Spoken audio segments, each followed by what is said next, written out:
I have gone through the pain of being licensed both as a commercial pilot by Transport Canada and as a provider of legal services by the Law Society of Ontario.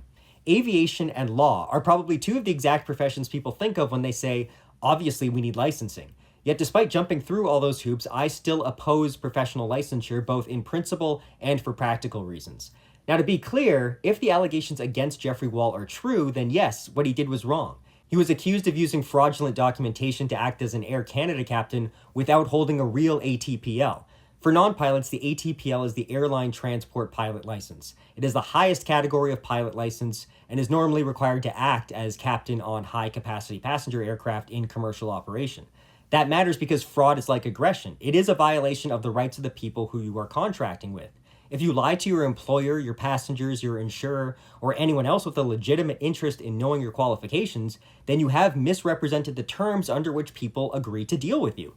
But that is very different from saying that the state should be treated as the final arbiter of competence. According to Air Canada, Wall was still a trained pilot. He held a valid commercial pilot license. He went through recurrent training. He passed competency checks. And he was apparently able to operate at that level for years. Again, that does not excuse fraud.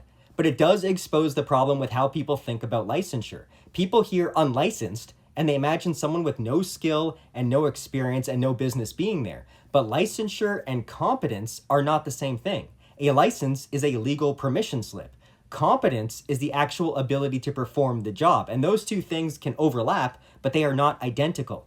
In a free society, you would still have standards. You would still have training. You would still have certification, but it would be done by private certifiers. You would still have insurance requirements, employer requirements, contractual requirements, and legal liability for fraud or negligence. But you would not have the state using force to decide who is allowed to work in an entire profession. Because the real issue is not whether people should be able to verify credentials. Of course they should. The issue is whether peaceful people should be legally forbidden from offering services unless a government bureaucracy gives them permission. And what will be interesting to see in this case is why he allegedly did not get the ATPL in the first place. Why was the bureaucratic process worth trying to get around? I doubt it was because the ATPL was impossibly difficult. As any Canadian commercial pilot will tell you, the hardest transport exam is usually the Instrument Rating Written Examination, the NRAT, not the ATPL exam. So what was the obstacle? Was it paperwork? Was it administrative delay? Was it the availability of ground school? Was it just arrogance and dishonesty on his part? I don't know.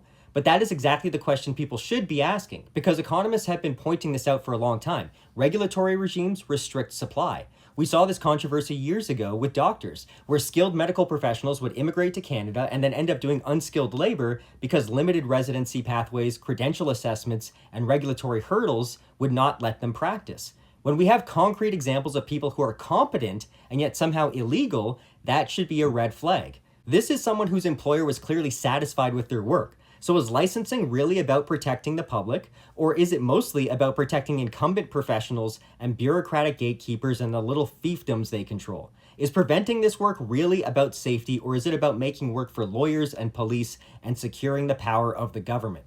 Misrepresentation is a crime. Unauthorized excellence is not.